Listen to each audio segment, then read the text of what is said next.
Olá, me chamo Francinaira Moraes dos Santos, sou egressa do curso de Administração pela Faculdade do Centro Maranhense, Unicentro, localizada na cidade de Barra do Corda, Maranhão, Brasil, e também faço parte do programa de pesquisa indígena, que está sob a orientação da professora Cira Sena Borges, que o programa ele tem como vínculo o Núcleo de Iniciação, Pesquisa e Extensão da Faculdade Unicentro, Unip, e essa pesquisa ela foi trabalhada em conjunto com o ingresso do curso de Administração, o Eliviano de Souza, e a mesma está sob o título de Os Usos da História para o Turismo Étnico Indígena, Conflito de Alto Alegre de 1901, na cidade de Barra do Corda, Maranhão.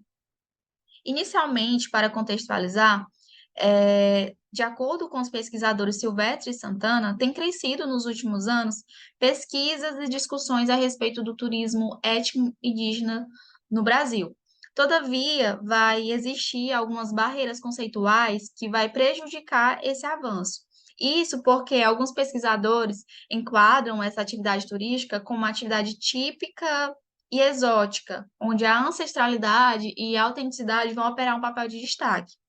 Em outro momento, é citado que essa atividade turística ela é realizada em territórios tradicionais, e que é o ato do turista se deslocar e ir até a comunidade, as aldeias e conhecer aquela cultura.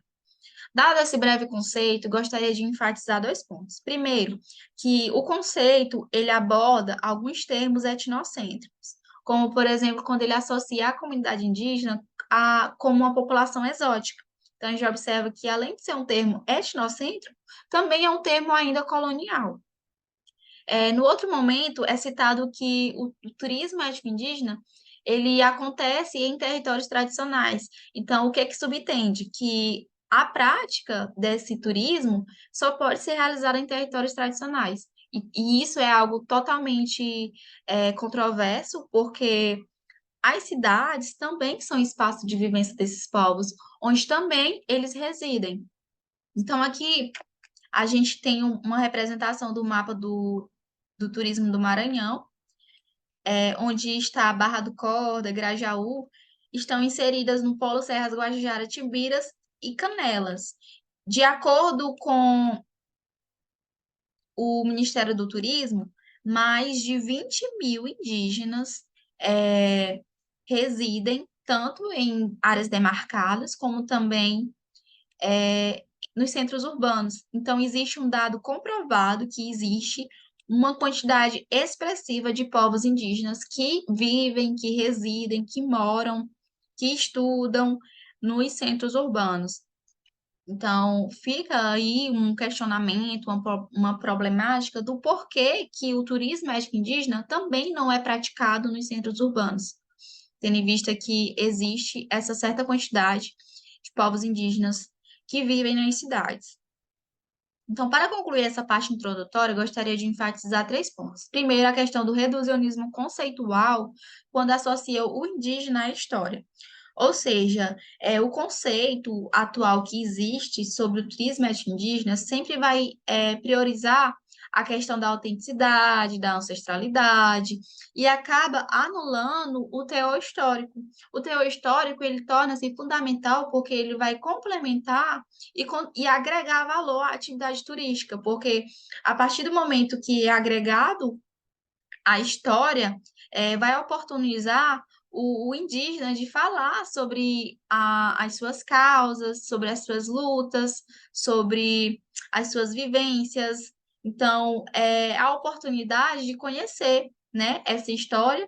Então, o turismo étnico-indígena, ele vai além das questões da autenticidade e da ancestralidade. O teor histórico também vai contribuir para agregar valor na percepção do turista em relação a essa atividade turística.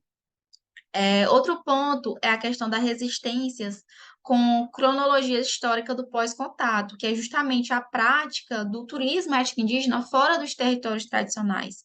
Então, é possível, sim, por meio da história, a prática dessa atividade turística. E a gente vai ver no decorrer da apresentação como que isso pode ser possível, né, fora dos territórios tradicionais.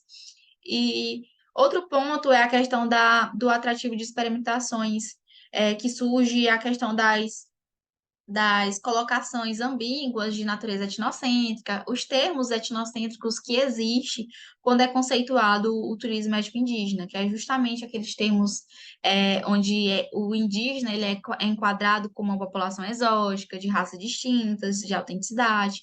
Então, é um conceito que ele precisa passar por uma atualização para, de fato, eliminar esses termos etnocêntricos, que acaba prejudicando a atividade turística. O objetivo dessa pesquisa é demonstrar como o turismo étnico-indígena ele se utiliza de elementos interculturais da história local para elaborar a interpretação turística do conflito de Alto Alegre, que vai delimitar os fatos decorridos na zona urbana do município de Barra do Corda. A metodologia utilizada é baseada em um estudo de caso, na associação direta entre a pesquisa documental e também a pesquisa de campo. Em relação à pesquisa documental direta, foi feita uma pesquisa de documentos, de arquivos, de jornais e também de depoimentos de época. Já em relação à pesquisa documental indireta, foi feita uma pesquisa bibliográfica vinculada ao estudo de história local, história indígena, produto turístico e a própria história do conflito de Alto Alegre, que é a base. Já no que se refere à pesquisa de campo, foi feito um mapeamento das ruas, onde foi incluso as paisagens urbanas, edifícios privados e públicos que vão ser visitados para complementar o roteiro turístico. E além da visita da pesquisa de campo, foi feito também entrevistas com a comunidade indígena, que foi o momento das discussões, do adicionamento de informações e também das supressões. Como resultado, no estágio vigente dessa pesquisa, foi além da pesquisa teórica, que foi fundamental para a gente ter a complementação de que é possível praticar o turismo étnico-indígena por meio da história, foi comprovado que isso pode acontecer fora de territórios tradicionais. E isso pode ser possível através da fomentação de um produto. É um produto turístico que ele viabiliza a criação de um roteiro turístico que vai remeter, né, a cidade de Barra do Corda como um lugar de possível prática do turismo indígena, né, que vai ser visitado alguns edifícios públicos e espaços urbanos da cidade de Barra do Corda que vão complementar a história do conflito de Alto Alegre. Então, como o resultado principal resultou-se na prática a criação de um roteiro turístico baseado de uma obra literária que vai abordar a história do conflito de Alto Alegre. Então, inicialmente, para situar, o conflito de Alto Alegre ele foi um acontecimento contra uma missão religiosa capuchinha, que acabou resultando na morte de mais de 200 pessoas. E esse acontecimento, ele tomou uma repercussão, uma grande repercussão histórica. E até os dias atuais, Barra do Corda, ela é percebida pelo ambiente externo vinculada a esse acontecimento. Então, a gente observa que esse acontecimento ele acabou criando, por si só, uma identidade para a cidade de Barra do Corda, né?